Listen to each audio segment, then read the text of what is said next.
홍영표 원내대표 모두 발언으로 회의를 시작하겠습니다. 요즘 자영업자들이 어려움이 계속 가중되고 있습니다. 내수 심리가 위축돼서 장사가 안 된다고 비명을 지르는 소상공인들이 많습니다. 정부는 올해 1월과 8월에 마련한 소상공인 자영업자 지원 대책이 차질 없이 진행되고 있는지 점검하고 대책을 마련해 주기 바랍니다. 오늘 당정협의에서는 지난 8월 대책에서 논의했던 카드 수수료 개편과 관련해 구체적인 실행 방안을 마련할 계획입니다.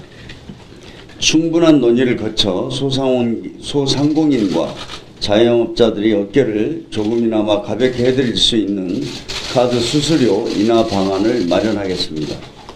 신용카드 수수료는 여신 전문 금융법에 따라 3년마다 조정해 오고 있습니다. 3년 전 영세 가맹점과 중소 가맹점에 대한 수수료율을 현행 0.8%와 1.3%로 낮춘 데 이어 작년에는 영세 가맹점과 중소 가맹점 범위를 확대한 바 있습니다. 하지만 여전히 현장에서는 수수료 부담이 크다는 지적이 많습니다. 특히 카드 수수료를 우대받는 기준이 연매출 5억 원 이하로 한정되다 보니 일반 가맹점으로 분류되는 자영업자는 2.3%의 높은 수수료를 부담해 오고 있습니다. 이 때문에 똑같은 자영업자인데도 매출액에 따라 카드 수수료 부담이 1%가 가량 차이 나는 것은 불합리하다는 지적이 적지 않았습니다. 이 문제를 집중적으로 논의해서 대책을 마련한 것이 이번에 당정회의에서 결정될 것입니다. 당정은 내년에도 소상공인 자영업자를 위한 다양한 대책을 추진하겠습니다. 내년부터 근로장려세제의 소득 요건과 재산 기준을 완화해 영세 자영업자들의 소득을 보존해 줄 계획입니다. 또한 영세 자영업자에 대한 일자리 안정기금과 사회보험료 지원도 올해보다 늘리겠습니다. 서울시 등 지방정부와 협의해서 소상공인 간편결제 시스템인 제로페이도 조속히 도입하겠습니다. 이와 같은 대책 이행에 필요한 관련 입법과 예산안을 야당과 협의해서 정기 국회에서 처리하도록 하겠습니다. 이상입니다. 네, 다음은 남인순 민생연석회 최고위원의 모두 발언을 듣겠습니다. 네, 민생연석회의에서 민생연석회의 담당을 하고 있는 최고위원 남인순입니다.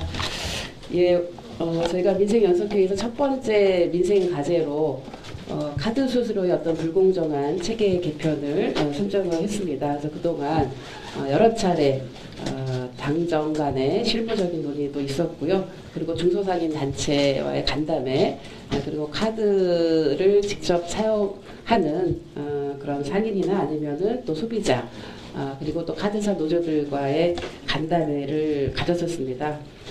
이번에 저희가 이제 문제의식을 가진 부분은 불공정성입니다. 예를 들면 5억 이상의 매출을 갖고 있는 동네 빵집의 그 사장님들 얘기를 들어보니까 영업수익의 30% 정도를 카드 수수료로 내야 되는 이런 문제들을 좀 극복해야 되지 않느냐. 그래서 그 일반 가맹점의 문제, 이 문제를 해결하는 것이 이번에 가장 큰 이슈라고 볼 수가 있습니다. 그동안 직접 이 문제를 챙겨오신 그 이해찬 당대표님과 또 그리고 민생연석회의 불공정 카드 수수료 체계 개선 분과를 맡아주신 이하경 의원님, 그리고 을지로위원회 박홍문 위원장님, 그리고 이거를 전체적으로 총괄해서 실무적으로 챙겨주신 김태년 정책위장님, 홍영표 원내대표님께 감사의 말씀을 드립니다. 오늘 이제 저희가 이거를 개편하면서 한 가지만 더 말씀드리고 싶은 거는 이 카드 수수료의 조정과 인하가 그 카드업계 종사자들한테 어떤 구조조정의 한파가 닥치지 않도록 이 문제는 정부에서 좀 각별히 관심을 가져주십사 하는 것을 부탁을 드리고요. 앞으로 이런 적격 비용에 대한 어떤 그 산출을 할 때 당사자의 카드사나 가맹점이나 아니면은 또 소비자 등 여러 관련한 부분들 참여할 수 있도록 좀 제도적인 것들을 좀 개선해 주실 것을 부탁을 드리고요. 오늘의 이런 그 개편 방안이 많은 그 민생의 어려움을 겪고 있는 중소상인들한테 일부나마 도움이 되기를 바라는 마음입니다. 이상입니다. 예. 다음으로 김태년 정책위원회 모두 발언드리겠습니다. 저희 더불어민주당과 정부는 그동안 소상공인과 자영업자의 카드 수수료 부담을 낮추고 카드 수수료의 공정하고 합리적인 개편을 위해서 여러 차례에 걸쳐 대책을 마련하고 발표해 왔습니다. 지난해에는 우대 수수료율을 적용받는 영세 중소가맹점 대상을 확대했고 올해 7월부터는 벤 수수료 부과 방식을 정률제로 개선해서 소액결제 업종의 카드 수수료 부담을 완화하였습니다. 지난 8월에는 결제 대행업체를 이용하는 온라인 판매업자와 개인 택시에 대해서도 우대 수수료율을 적용하는 방안을 발표한 바가 있습니다. 그리고 당과 정부는 3년 주기 카드 수수료 재산정에 맞춰서 원가 분석 및 적격 비용 산정 등을 통해 종합적인 카드 수수료 개편 방안을 준비해 왔습니다. 이 과정에서 소상공인 단체뿐만 아니라 카드사 임원, 카드사 노조 등 카드업계와도 소통하며 다양한 의견과 과제를 청취하고 검토했습니다. 당정이 마련한 카드 수수료 개편의 기본 방향은 수익자 부담 원칙을 실현하여 가맹점이 부담하는 것이 합당한 비용만 반영하는 것입니다. 또한 일반 가맹점이 대형 가맹점에 비해서 높은 수수료를 부담하는 수수료 역진성 문제를 해결하는 것입니다. 오늘 당정협의회에서는 그간 준비해온 카드 수수료 개편안을 확정하고 영세 자영업자에 대한 부가세, 매출세 공제 등에 관해서도 논의할 계획입니다.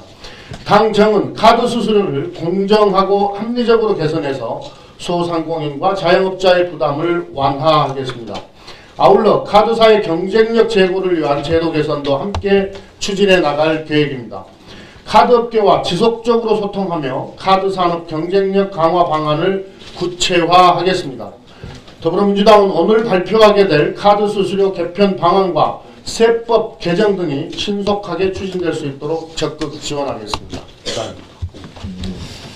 다음은 우리 최정구 금융위원장님의 모두 발언드리겠습니다. 네, 안녕하십니까. 금융위원장입니다.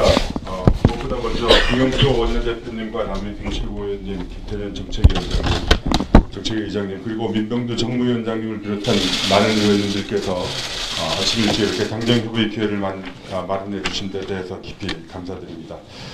말씀하신 것처럼 올해 3년 주기에 카드 수수료 재산정 시기를 맞이했습니다. 그래서 저희 금융위원회는 지난 5월부터 가맹점 단체를 비롯한 이해관계자, 시민사회 등으로부터 제기되었던 여러 가지 건의 사항 등을 종합적으로 검토해왔고 특히 당과의 지속적인 인터뷰를 통해서 오늘 보고드릴 안을 개편 방안을 만들게 됐습니다. 이 TF 작업에는 관계부처와 전문가뿐만 아니라 시민단체 소속의 변호사, 회계사들도 같이 참여를 해왔습니다.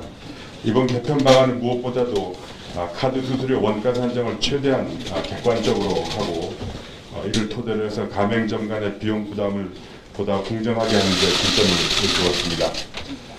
이러한 원칙에서 구체적으로 몇 가지 점을 유의하면서 개편안을 준비했습니다. 무엇보다 먼저 가맹점이 부담하는 것이 합당한 비용만 기술에 반영되도록 했습니다. 그리고 적격 비용 산정 결과 확인된 이러한 그 인하 여력은 기존의 우대 가맹점보다는 매출액이 높은 차상위 자영업자 그리고 소상공인의 비용 부담을 완화하는 데 더 많이 배분하겠습니다. 이번 카드 수수료 체계 개편을 계기로 해서 앞으로 카드사들이 과도한 비용 구조를 개선하고 변화된 금융 환경에 맞게 경쟁력을 갖춰갈 수 있도록 제도와 관행을 개선하기 위한 작업도 병행해 나가겠습니다. 그리고 카드사 고유 정보를 이용한 컨설팅 업무 허용 등 신용카드사의 수익원을 다변화하기 위한 노력도 같이 기울여 나가겠습니다. 다시 한번 그동안 대책을 마련하는 과정에서 적극적으로 현장의 목소리를 전해주고 도움을 주신 당 관계자 여러분께 감사드립니다. 보다 상세한 개편 방안을 저희 김정구 사무처장이 곧 보고드리도록 하겠습니다. 감사합니다. 네, 감사합니다. 이제 회의를 비공개로 전환하겠습니다. 언론 여러분의 협조를 부탁드립니다. 비공개 협의 직후에 이곳에서 브리핑이 진행될 예정입니다. 네.